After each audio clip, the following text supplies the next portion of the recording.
बिस्मिल्लाहिर्रहमानिर्रहीम। रब्बिश्रह ली सदरी व यस्सिर ली अमरी वहलुल उक़्दतम मिन लिसानी यफ़क़हू क़ौली। या मुक़ल्लिबल क़ुलूबि सब्बित क़ल्बी अला दीनिक। अस्सलामु अलैकुम व रहमतुल्लाहि व बरकातुहू। My dear students, very good morning to all. I hope you all of would be fine by the grace of Almighty Allah. And वालेकुम अस्सलाम व रहमतुल्लाहि व बरकातुहू। जीते रहिए, खुश रहिए। I hope you enjoyed your weekend.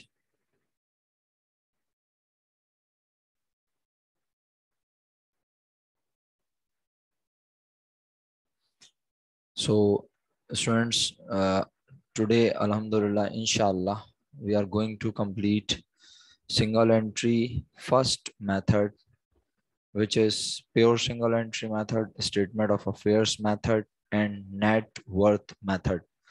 All these are the names of first method to prepare statement of profit and loss and statement of affairs of a business who is maintaining incomplete records or the records which have only one effect, right? Is there any confusion? Okay. So what was the homework? Is there any homework? क्या बात है, no homework? जबरदस्त अली मोहम्मद। तो फिर मैंने सही कहा ना, it means you really enjoyed your weekend. Okay, my dear. So what we are going to do? Okay. अच्छा,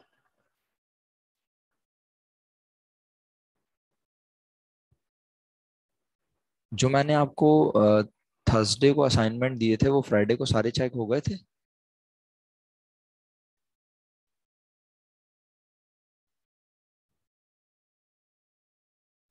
क्वेश्चन 11, 12। ओके, ठीक है जी। आप लोग कहते हैं चेक हो गए थे तो फिर हो गए होंगे यकीनन। ठीक है, बिल्कुल सही है। सो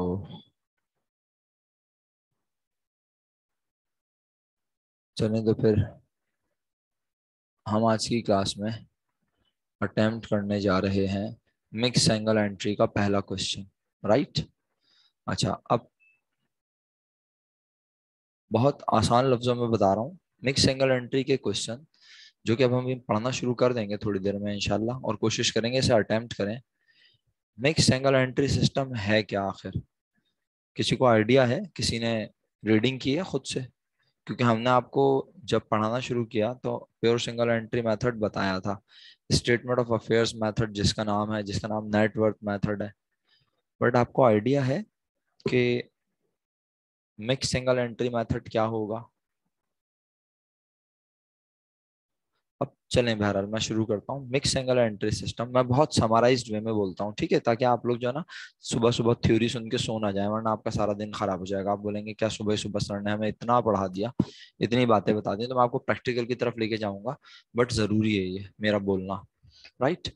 देखें बच्चों, yes, also known as conversion method. Mix single entry system जो है बेसिकली, बहुत आसान लफ्जों में, एक ऐसा सिस्टम जहां हम रिसिट और पेमेंट मेंटेन करते हो। क्या मेंटेन करते हो? रिसिट एंड पेमेंट, यानी कैश किस किस वजह से आया और कैश किस किस वजह से गया। जी बेटा, महानूर को मैं कुछ 4-5 बार ऐड कर चुका, महानूर मैं फलक को 4-5 बार ऐड कर चुका हूँ।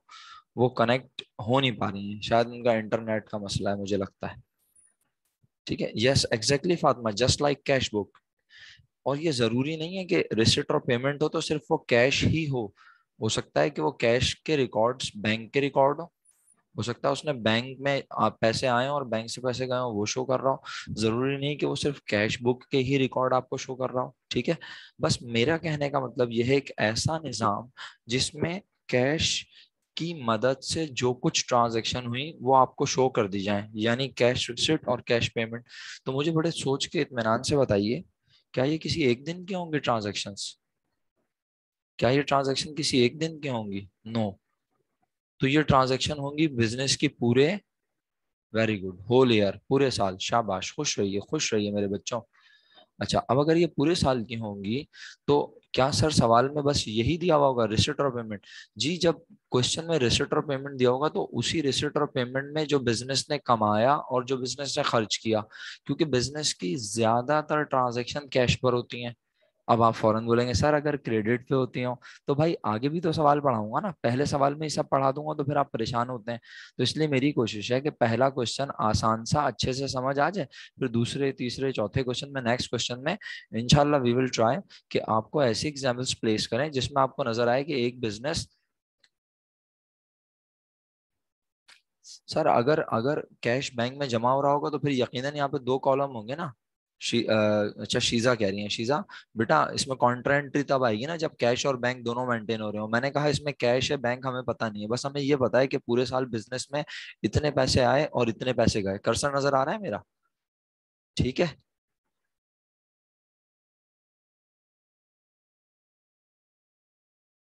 बेटा वो कौन सा सिस्टम था मेरा बच्चा, याद नहीं है अली मोहम्मद? तो अब उसने पान खाया था या पानी गिर गया था, वो वाला सिस्टम अलग था ना, तो वो वाला सिस्टम हैंडल कर लिया। अब जो क्वेश्चन हमें मिला है उसमें आने वाला क्या था, ट्रायल बैलेंस, ये क्या होता है? अब समझ आई अली मोहम्मद? अब जो शख्स आया है आज हमारे पास जो आके हमें कहता है, फलक ने ज्वाइन कर ली क्लास? नहीं, फलक का आई थिंक इंटरनेट प्रॉब्लम है। मानूर उसे बता दो उसका इंटरनेट का मसला है, डेटा कनेक्शन से आ जाए। शाबाश। तो बच्चों बस अब ऐसा ना हो सवाल एक्सप्लेन करने में ही पूरी क्लास खत्म हो जाए। आप लोग क्रॉस क्वेश्चनिंग बहुत करते हैं माशाल्लाह, लेकिन कभी कभी आप आउट ऑफ ट्रैक चले जाते हैं। अब समरी ये है भाई कि कोई कॉन्ट्रा एंट्री वॉन्ट्रा एंट्री नहीं आ रही इसमें, क्योंकि यहाँ कैश और बैंक के कॉलम नहीं बने हुए कि मैं कहूँ कैश गया और बैंक बढ़ा, बैंक कम हुआ और कैश बढ़ा। ऐसा कुछ नहीं लिखा हुआ। यहाँ रिसिट और पेमेंट लिखी हुई है, चाहे ये कैश बिजनेस में आया हो चाहे ये बैंक में पैसे गए हो, हमें इससे गर्ज नहीं है। बस हमें ये पता है कि इतने रुपए बिजनेस के नाम पर आए, इतने रुपए बिजनेस के नाम पर गए। अब ये क्या, चाहे कैश गया हो चाहे ये बैंक गया हो, हमें इससे कंसर्न नहीं है। राइट? शीजा, लग रहा है आज तुम्हारा बहुत क्वेश्चन पूछने का दिल चाह रहा है ना, और तुम सारे आउट ऑफ कॉन्टेक्स्ट क्वेश्चन पूछ रही हो। बहरहाल क्वेश्चन पूछना आपका राइट है। तो बात ये है कि भाई अगर एडजस्टमेंट में हो तो एडजस्टमेंट में जो है ना, एडजस्टमेंट का मतलब होता है ईयर एंड पे पता चलने वाली बात। ये काम ईयर एंड पे नहीं होते, जो बैंक में पैसे जमा करवाने के काम होते हैं और जो कैश निकालने के काम होते हैं, ये ड्यूरिंग द ईयर होने वाले काम होते हैं। तो जो ड्यूरिंग द ईयर है वो यहाँ लिखा होगा रिसिट पेमेंट में। ये भी सवाल का जवाब मिल गया मैडम आपको कि अगर एडजस्टमेंट में हो। शुक्रिया। अब अब बात यह है बच्चों, मिक्स एंगल एंट्री के सवालात ग्रेजुअली जो है इनका डिफिकल्टी लेवल बढ़ेगा। अभी हम ये एज्यूम कर रहे हैं, और क्यों एज्यूम कर रहे हैं, सर इमरान की क्या मजाल के सर इमरान एज्यूम करें? अभी मैं ये एज्यूम कर रहा हूँ कि आज बिजनेस के पास साल के पहले दिन कोई रिसीवेबल नहीं है। अच्छा चलें, आप कहेंगे क्यों नहीं है? मैंने कहा बिजनेस स्टार्ट हुआ है। आपने बोला वाह भाई वाह सर, जान बचा लिया आपने। अच्छा, ईयर एंड पर भी कोई रिसीवेबल नहीं है। अब आपने बोला क्यों भाई, कोई रिसीवेबल क्यों नहीं है? मसलन रिसीवेबल से मुराद ये है कि हमने साल के दौरान, अभी मैं यहाँ जो पढ़ रहा हूँ उसकी बात कर रहा हूँ, आप यकीनन एडिशनल इन्फॉर्मेशन पढ़ना शुरू करेंगे तो फिर आप बोलेंगे हाँ सर यहाँ पे ये है, यहाँ पर ये। यानी आज ईयर एंड पर उसने हमें बैलेंसेस नहीं बताए, ईयर एंड पर उसने हमें बैलेंसेस मेंशन नहीं किए। फिर क्या मेंशन किया? आज उसने हमें सिर्फ रिसिट और पेमेंट मेंशन की है। राइट? तो जब किसी क्वेश्चन में रिसिट और पेमेंट मेंशन हो तो हमें क्या करना होता है बच्चों? रिसिट और पेमेंट की बेसिस पर statement of profit and loss और स्टेटमेंट ऑफ अफेयर्स प्रिपेयर करना है। अच्छा, suppose if the business were doing transactions on credit, so वो ट्रांजैक्शंस क्रेडिट पर होने की वजह से ईयर एंड पर उसके पास और ईयर स्टार्ट पर उसके पास रिसीवेबल्स होंगे। इसी तरह याद करो, जब बिजनेस स्टार्ट होता है तो किस चीज की मदद से होता है बताओ? कैश की मदद से, एसेट्स की मदद से। ठीक है, तो साल के पहले दिन कोई एसेट्स होंगे, अब यहाँ दिया हुआ है, यानी अभी हम ये पढ़ेंगे, अभी समझाएंगे आपको। और ईयर एंड पर बिजनेस में कुछ चीजें होती है ना, मसलन कैश, रिसीवेबल, मर्चेंडाइज, फर्नीचर, ये वो सब चीजें, इस तरह की बिल्डिंग, इक्विपमेंट, ऑफिस सप्लाईज। फिर ईयर एंड पर कोई लाइबिलिटीज भी होती हैं। आज आपको ईयर एंड पर कोई बैलेंसेस नजर आ रहे हैं? मुझे बताइएगा प्लीज, ईयर एंड पर कोई बैलेंसेस नजर आ रहे हैं?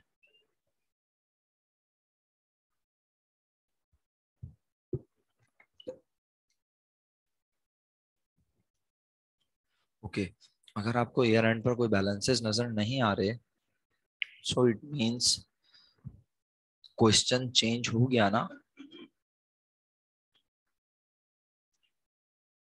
इन द प्रीवियस क्वेश्चंस हमने क्या ऑब्जर्व किया? हमने ये ऑब्जर्व किया कि एयर स्टार्ट एयर एंड के बैलेंसेस एसेट लायबिलिटी गिवन है, हमने उसकी मदद से कैपिटल एट स्टार्ट और एंड निकाला। तो अब जब पूरे साल होने वाले कैश के मामलात पता चल रहे हैं, तो आज हमें बिजनेस का प्रॉफिट और लॉस बिल्कुल नॉर्मल तरीके से निकालना है, जैसे हम निकालते थे। क्या कहा? बिजनेस का प्रॉफिट और लॉस बिल्कुल नॉर्मल तरीके से निकालना है। सर नॉर्मल तरीका क्या है? क्या बात है, नॉर्मल लोग मुझसे पूछ रहे हैं कि नॉर्मल तरीका क्या है। ऐसे ही बोल रहा हूँ, सवाल कर रहा हूँ आपके खिदमत में। नॉर्मल तरीका जो फर्स्ट ईयर में पढ़ा। अच्छा, अब फौरन सवाल आया दिमाग में, सर फर्स्ट ईयर में तो हमने इनकम स्टेटमेंट में सबसे पहले क्या सीखा था? एबनॉर्मल, जो हम पिछले पढ़ के आए हैं फातिमा। वैसे तो मैं ये भी कह सकता हूँ एबनॉर्मल में आप लोग, लेकिन एबनॉर्मल तरीका पीछे पढ़ के आ रहे हैं प्रॉफिट निकालने का। कैसे पढ़ा? कैपिटल एट एंड से रिवर्स ऑर्डर में चले, statement of affairs balance sheet के सहारे लिए, एसेट लायबिलिटी का सहारा लिया। समझ आई Fatima? Getting my point? Okay. और अब हम बनाने जा रहे हैं इनकम स्टेटमेंट नॉर्मल। अच्छा, तो सर कैसे बनाएंगे? आमतौर पर स्टूडेंट क्वेश्चन देखता है और कहता है सर इसमें तो मुझे क्या नजर नहीं आ रही, लिख के भेजें। स्टेटमेंट ऑफ प्रॉफिट और लॉस बनाना है, ठीक है।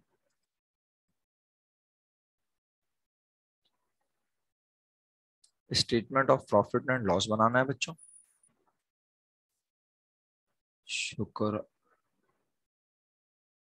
शुक्र अल्हम्दुलिल्लाह फलक, बिलाखिर आपने ज्वाइन कर लिया। डेटा कनेक्शन से किया है या इंटरनेट, घर के नेट से किया है? Excellent Ali Mohammad, excellent. क्या पता नहीं लिखने की जरूरत। This is definitely service business. Why? Because there is no merchandise inventory, there is no purchases, there is no sales, right? Merchandise inventory ending का भी जिक्र नहीं है। वालेकुम अस्सलाम फलक, जीती रही है मेरा बेटा। तो फलक इंटरनेट डेट से ज्वाइन किया है, घर के नेट से या डेटा कनेक्शन से? क्योंकि बहुत देर लगा दी आपने क्लास में आने में। अच्छा चले बच्चों, मेरा ख्याल है मैं बात को आगे बढ़ाऊं, अगर आप लोगों को समझ में आ रहा है तो। फाइनली अब सब इस बात को समझ गए कि this question is purely related to trading business और सर्विस बिजनेस।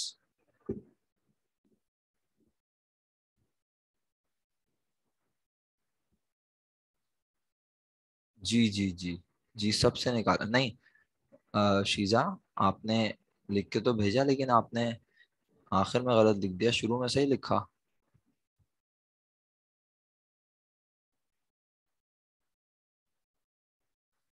देखो फलक, जब नेट का प्रॉब्लम होता है ना तभी ज्वाइन नहीं होता, अदरवाइज फौरन ज्वाइन कर लेता है।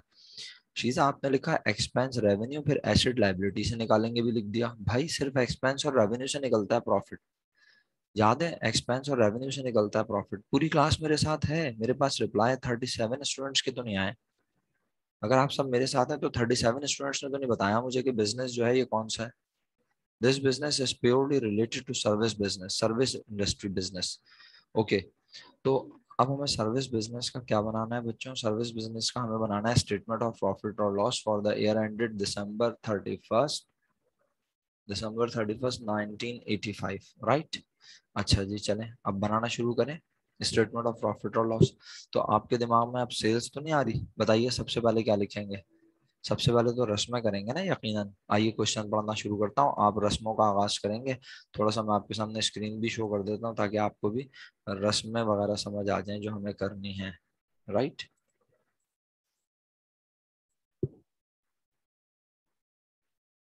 हाँ, तो शायद ये नॉर्मल नहीं है क्या ये?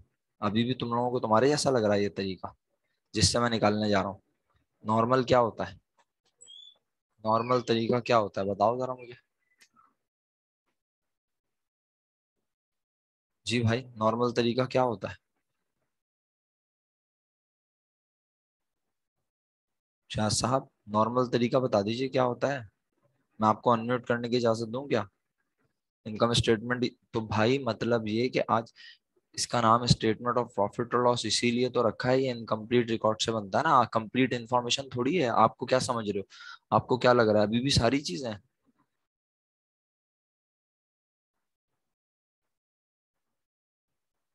बेटा जो कैश बेसिस पे उसने ट्रांजैक्शन की है, जो डेटा दिया है, आज उसने कहा जो पैसे आए जो पैसे गए वो मुझे पता है, मैं उसकी बेसिस पे आपको बता रहा हूँ। समझ रहे हो? अच्छा। अच्छा।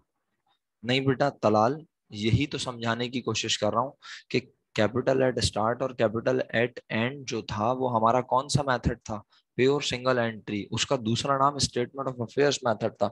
स्टेटमेंट ऑफ अफेयर्स मेथड इसीलिए तो कहते हैं बेटा कि उसमें आप कैपिटल एट एंड और capital eight start asset minus liability की मदद से निकालते हैं। क्या आपको स्टेटमेंट ऑफ अफेयर अब भी नहीं पता क्या होता है? एसेट्स माइनस लायबिलिटीज कैपिटल, ये जो आप स्टेटमेंट ऑफ अफेयर बना रहे हैं उसमें एसेट माइनस लायबिलिटी कैपिटल करना है ना।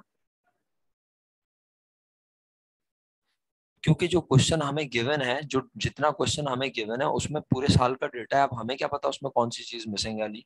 ठीक है। कोई क्रेडिट ट्रांजैक्शन है तो वो तो नहीं पता ना हमें। ठीक है। तो बस इसीलिए हम इसको नॉर्मल तरीके से करेंगे और ऑपरेटिंग एक्सपेंस भी लिखेंगे, और मैं आगे जाके आप लोगों को स्टेटमेंट ऑफ प्रॉफिट और लॉस सर्विस बिजनेस के अलावा ट्रेडिंग बिजनेस का भी बनवाऊंगा। फातिमा कह रही हैं अब आपने जो रिसीवेबल वाला पॉइंट बताया था वो समझा दें। रिसीवेबल वाला पॉइंट मैंने कब समझाया रिसीवेबल वाला? रिसीवेबल,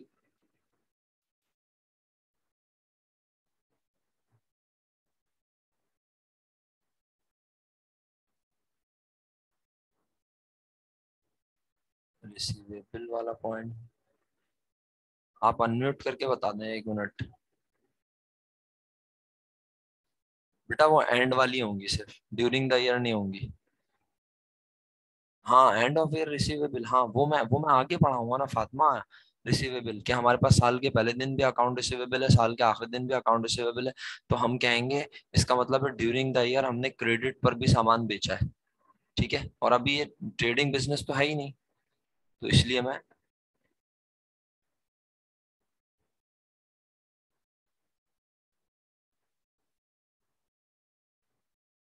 और अली मोहम्मद उसने उसने साल में कितनी मरतबा क्रेडिट पे काम करके कैश ले लिया?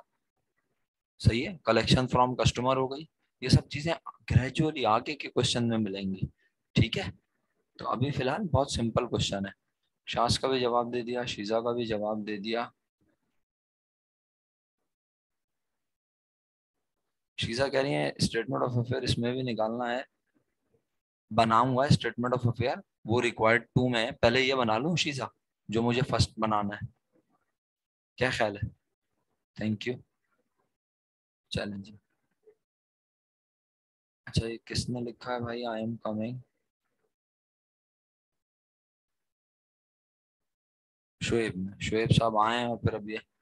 अच्छा जी। अब आप देखें कैसे बन रहा है। सबसे पहले आप लोग लिख लें जरा जल्दी जल्दी साथ साथ, फैज फैक्टर्स क्यों आया, फैज फैक्टर्स देख लें। यहाँ लिखा था mister Faiz started business on April 1st 1985 under the name and style of Faiz factors. Faiz factors के नाम से बिजनेस स्टार्ट किया। बिजनेस ने मेंटेन की सिर्फ कैश बुक। ठीक है। The following is the summary of cash receipts and payment for the year ended December 31st 1985।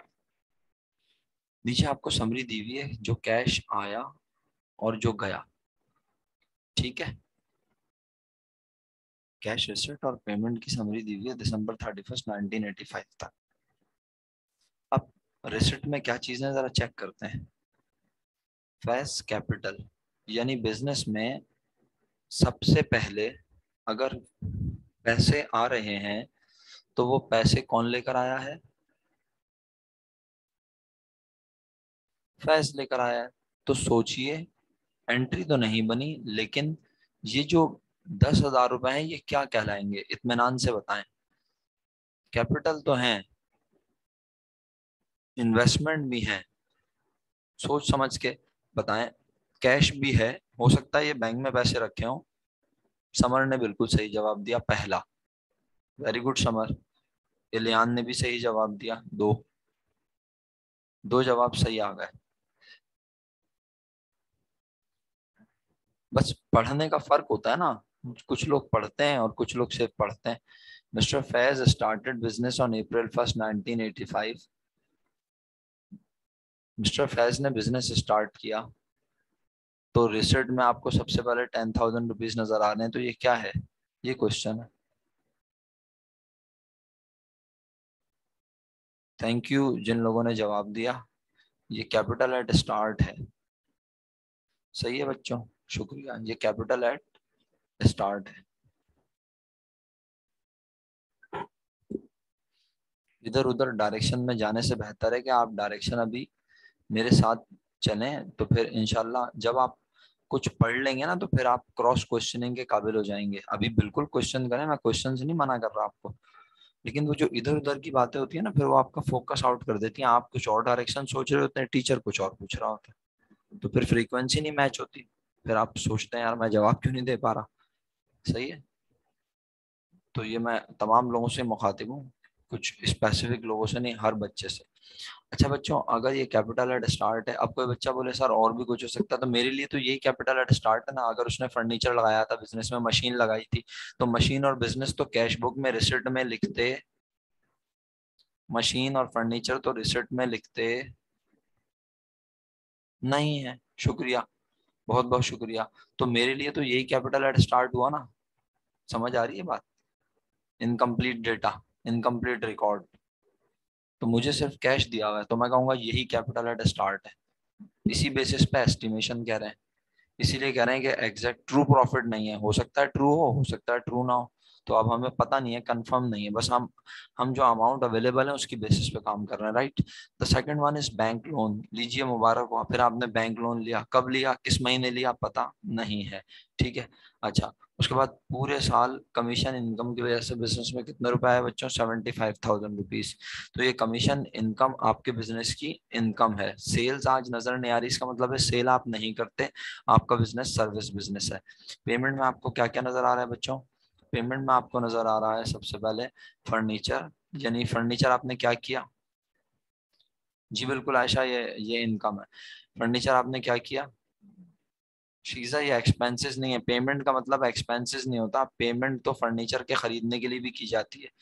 Ji, furniture आपने खरीदा, परचेज किया, और फर्नीचर खरीदने को खर्चा, फर्नीचर खरीदने को खर्चा,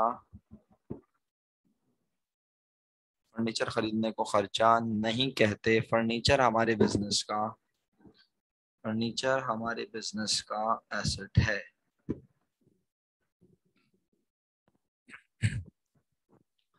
फर्नीचर हमारे बिजनेस का एसेट है बच्चों। इस तरह नेक्स्ट है हमारे पास लिखा हुआ सैलरीज एक्सपेंस। Salaries expense 9,600। फिर फेस ड्राइंग गिवन है, उसके अलावा रेंट एक्सपेंस गिवन है 6,000 रुपीज। किसी किस्म की कंफ्यूजन? अच्छा, अब क्या गिवन नहीं है वो इंशाल्लाह वक्त के साथ साथ बात करेंगे। ठीक है। अगर इतने पैसे आए और इतने पैसे गए, तो क्या मालूम कर सकते हैं हम? आप बताओ जुबानी, फिलहाल लिख कर नहीं, जुबानी बताओ हम क्या मालूम कर सकते हैं। सोच लो फातिमा। शीजा बिल्कुल गलत, आयशा बिल्कुल गलत, तारिक आजम, मनाहिल, अ, वजीहा, यहाँ तक सब लोग गलत। वलीजा ने सही जवाब दिया, अली मोहम्मद ने सही जवाब दिया, अरीबा का जवाब भी गलत है, आयशा का भी जवाब गलत है। चले कोई बात नहीं यार, आप लोगों ने ट्राई किया, मैं इसके लिए बहुत शुक्रगुजार हूँ आपका। ताहा, थैंक यू सो मच। बच्चों, मैं फिर सवाल सुने, आप लोग सवाल सुन लें जिनके नाम लिए। मनाहिल, इतने पैसे आए, इतने पैसे गए, इतने पैसे आए, इतने पैसे गए। मेरा बेटा अब्दुल मोइस, थोड़ा सा गौर से सुन लें। इतने पैसे आए, इतने पैसे गए। शीजा, प्रॉफिट कैसे हो सकता है? फर्नीचर क्या हमारा खर्चा है जो आप प्रॉफिट प्रॉफिट बार बार बोले जा रही हैं? फर्नीचर हमारा एक्सपेंस है क्या? फर्नीचर खरीदने से खर्चा होता है जो आप इसमें से ये माइनस करके प्रॉफिट निकाल लेंगी। प्रॉफिट निकालने के लिए क्या क्या पता होना चाहिए बेटा? बोलिए शीजा, प्रॉफिट निकालने के लिए क्या पता होना चाहिए? आपने लिख के भेजा था ना शुरू में, जब मैंने आपसे पूछा था, आपने इतने सारे नाम लिख दिए थे।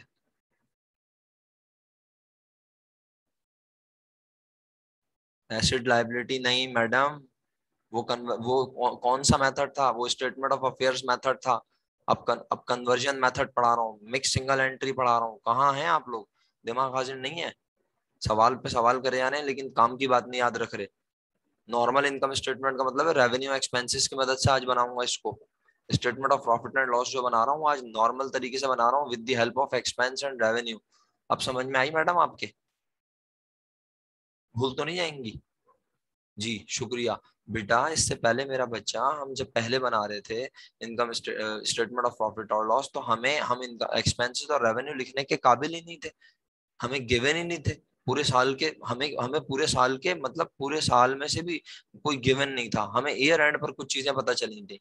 आज हमें पूरे साल में जो हमने इनकम कमाई, पूरे साल में जो हमने सैलरी दी, पूरे साल में जो रेंट एक्सपेंस दिया, कुछ तो गिवन है बेटा। तो इसकी मदद से हम काम कर सकते हैं या नहीं? शुक्रिया बच्चों। तो एक्सपेंस और रेवेन्यू गिवन है, ठीक है। हम जा रहे हैं अब। अच्छा, इसकी मदद से हम क्या निकाल सकते हैं? अब बहुत सारे बच्चों ने सही भी जवाब दे दिया लेकिन कुछ लोग स्टिल गलत हैं। मैं क्या बोलूं आप लोगों की अकल को सलाम। इतने रुपए कैश आया, इतने रुपए कैश गया, इतने रुपए कैश में से जाने वाले कैश को माइनस कर देंगे तो क्या बचेगा भाई? Cash at and. अफसोस का मुकाम है, कैपिटल निकाल रहे हैं आप लोग। क्या ये एसेट माइनस लायबिलिटी जो कैपिटल निकाल रहे हैं? अरीबा, कैपिटल एट एंड कैसे हो सकता है? दिमाग चलाने की जरूरत है ना बेटा। जब आप यहाँ कह रहे हैं कि कैश इतना आया और कैश इतना गया, तो आने वाले में से जाने वाला लेस कर दें तो आपको क्या पता चल जाएगा? और ये पूरे साल में आया गया है, यहाँ लिखा हुआ था cash received payment for the year ended December 31st। ये पूरे साल में कैश आया है और गया है। तो अब मुझे प्लीज कंफर्म कर दें कि अगर रिसिप्ट में से पेमेंट माइनस कर दूं तो क्या पता चलेगा? ये पूरे साल का आया हुआ और गया हुआ कैश है, तो ईयर एंड पर मुझे क्या पता चल जाएगा?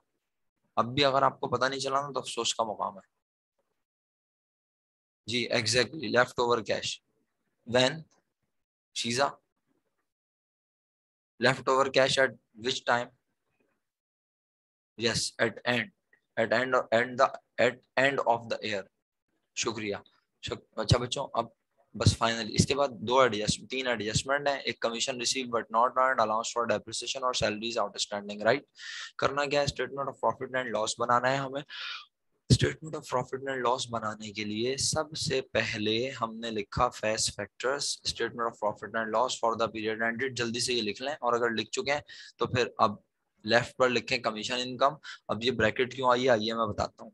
और सबसे पहले कमीशन इनकम क्यों लिखा है? क्योंकि आज मुझे सेल वगैरह नजर नहीं आ रही। बस मैं दो लाइनें बोलूंगा, अगर आपने सुन ली तो ठीक है, और अगर नहीं सुनी तो मैं आपको इग्नोर कर दूंगा। सही है? कौन नहीं आ रही? जुनेद, जुनेद कौन नहीं आ रही बेटा? समझ? सेल्स, हाँ सेल नजर नहीं आ रही।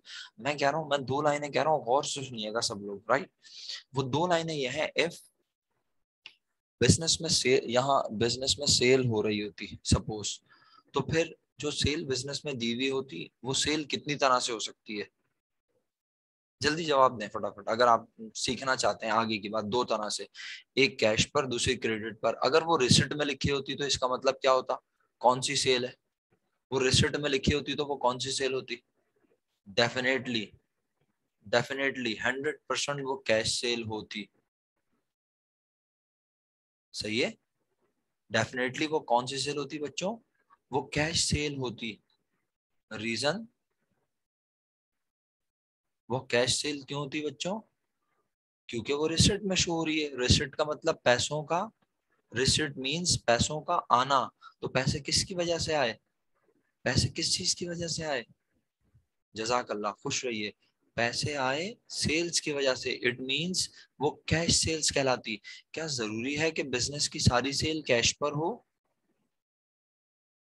क्रेडिट पे हो सकती है।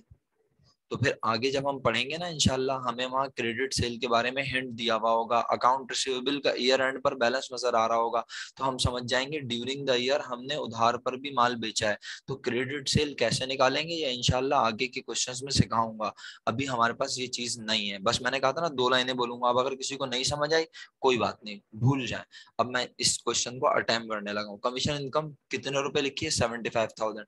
बताइए, this is the amount which we have received during the year and we treated this amount as an complete my sentence, and we have treated this amount as an income of the business. So if the business income is rupees 75,000, then at year end, it is came to our knowledge that commission received but not earned.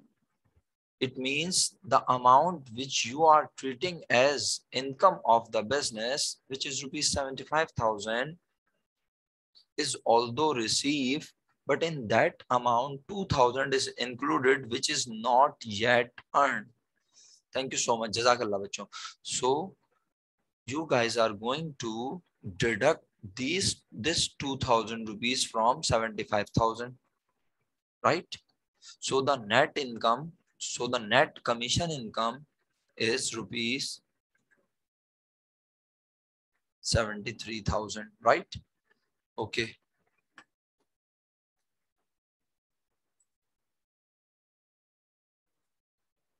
चलें आगे बढ़ते हैं। इसके बाद हमें और कोई income नजर, जल्दी से, अब तेज चलना है बच्चों, बस तकरीबन 6 मिनट है। देखा आप लोग सवाल समझने में ना काफी देर लगा देते हैं, और मैं आपको बताता चलूं कि मैं इंशाल्लाह क्वेश्चंस कुछ अपलोड कर दूंगा, ठीक है? एक दो क्वेश्चन अपलोड कर दूंगा, वो आप कर लीजिएगा। और कोई इनकम नजर नहीं आ रही है, ठीक है? मैं एक दो क्वेश्चन, या फिर ना आप, हाँ पुरानी बुक तो आपके पास है नहीं, आपने तो 4th एडिशन लिया है, ठीक है? 3rd एडिशन आपके पास होगा नहीं, तो मैं 3rd एडिशन की चीजें अपलोड कर दूंगा, राइट? चलें, अब हमने डायरेक्ट लिख दिया लेस ऑपरेटिंग एक्सपेंस, क्योंकि ये सर्विस बिजनेस है। सर्विस बिजनेस में कॉस्ट ऑफ सेल होती, सर्विस बिजनेस में कॉस्ट ऑफ सेल बस ऑपरेटिंग एक्सपेंस ही होते हैं हमारे।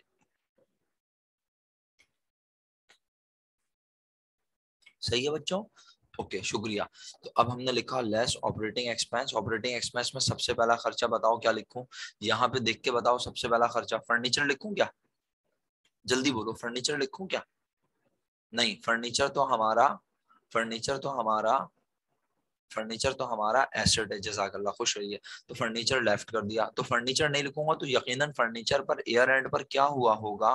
डेप्रिसिएशन, वो भी बशर्ते कि गिवन हो। नहीं है तो फिर इसका मतलब है डेप्रिसिएशन भी अपने पास से लिखना नहीं है, ठीक है? जब गिवन होगा तो लिखेंगे। अच्छा, तो सैलरीज के अमाउंट है 9,600। बताओ कॉपी पेस्ट कर दूं या is there any adjustment related to salaries expense? yes, there is an adjustment which is salaries outstanding. It means this is the amount which we have to pay. So we have already paid 9,600 and we were treating this amount as an expense of the business.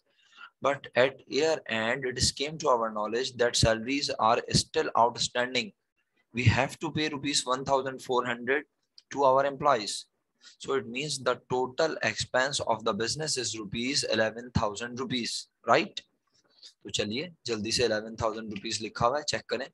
एक column पीछे लिखने पे यकीनन किसी को एतराज नहीं होगा, ठीक है? आगे बढ़ो, अगला खर्चा देखते हैं। अगला खर्चा है फेस ड्राइंग। क्या ये खर्चा है? फेस ड्राइंग क्या ये एक्सपेंस है? अच्छा okay. Next, rent expense 6,000 rupees.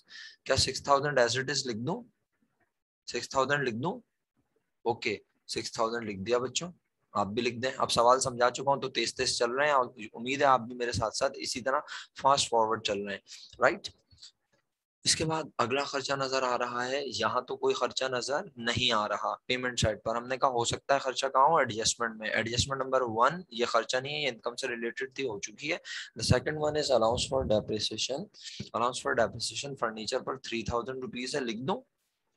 Depreciation expense के नाम से लिखा। डेप्रिसिएशन एक्सपेंस लिखने पर कोई एतराज? डेप्रिसिएशन एक्सपेंस लिखने पर कोई एतराज नहीं, राइट? जज़ाकल्लाह, खुश रहिए प्यारे बच्चों, हंसते मुस्कुराते रहिए। तो बस अब हमने तीनों को प्लस किया। तीनों को प्लस करके हमारे पास टोटल ऑपरेटिंग एक्सपेंस की अमाउंट आ गई 20,000 रुपीज। हमने इस 20,000 को लेस कर दिया, ये हमारे पास आ गया 53,000 रुपीज नेट प्रॉफिट। बताइए कोई एतराज? अच्छा अब सुने, रिक्वायर्ड के मुताबिक हमारे पास रह गए 3 मिनट। याद रहे मीटिंग खत्म होगी तो मैं कंटिन्यू नहीं करूंगा मीटिंग, क्योंकि मेरी नेक्स्ट क्लास है फिजिकल, सही है, फर्स्ट ईयर की। तो मुझे उस क्लास में जाना होगा, तो अच्छा है मुझे 1-2 मिनट मिल जाएंगे तो मैं अपनी चीजें लेके मूव कर जाऊंगा आराम से, right? Still we have 3 minutes.